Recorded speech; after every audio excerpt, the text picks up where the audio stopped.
ကုရ်အာန်နားထောင်နဲ့ပတ်သက်ပြီးတော့ပေါ့လေကျွန်တော်ဖတ်ခဲ့ရတဲ့အတွေ့အကြုံလေးတစ်ခုကိုကျွန်တော်ပြောပြခြင်းပါတယ်ဟိုလွန်ခဲ့တဲ့55နှစ်လောက်ကပေါ့လေအီဂျစ်နိုင်ငံမှာသမ္မတအန်ဝါဆာဒတ်အုပ်ချုပ်တဲ့အချိန်ပေါ့အဲ့ဒီအချိန်မှာသမ္မတအန်ဝါဆာဒတ်ကသူ့ရဲ့အဖွဲ့နဲ့မော်စကိုဆိုတော့ရုရှားနိုင်ငံမဟုတ်ဆိုဗီယက်ရဲ့မြို့တော်ဖြစ်တယ်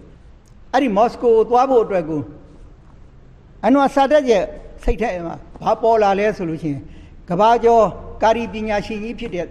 ကာရီအဗ်ဒူလ်ဘာစစ်ကိုသူကနေပြီးတော့ခေါ်ပြီးပြောတယ်မင်းငါတို့နဲ့လိုက်ခဲ့ပါတဲ့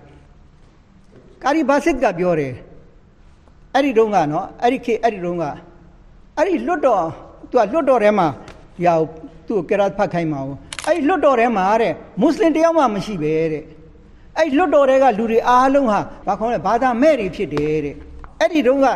ဒီဘာသာတရားနဲ့ပတ်သက်ပြီးတော့ဘလောက်ထိပြင်းပြင်းထန်ထန်သူတို့ဒီမှာရှိတယ်လဲဆိုရင်နော်ကျွန်တော်တို့ကဘာခေါ်မလဲဆိုလို့ရှိရင်မော်စကိုဝင်လာပြီးဆိုလို့ရှိရင်မော်စကိုလိမ်မြန်ခွင်းရဲ့အထွက်မှာ arrival ဘက်မှာပေါ့လေနော်အဲ့ဒီအထွက်မှာဘာရေးထားလဲဆိုရင်တင်းတို့ရဲ့အယူဆတွေတင်းတို့ရဲ့ဘာသာတရားတွေရဲ့အဆုံးအမတွေကိုအဲ့ဒီမှာထားခဲ့ပါတဲ့အထက်ကိုယူမလာပါနဲ့ဆိုပြီးတော့ရေးထားတယ်အဲ့တော့ကာရီဘာစစ်ကပြောကျွန်တော်အဲ့ဒီမှာဘာလုပ်ဖို့လူလဲ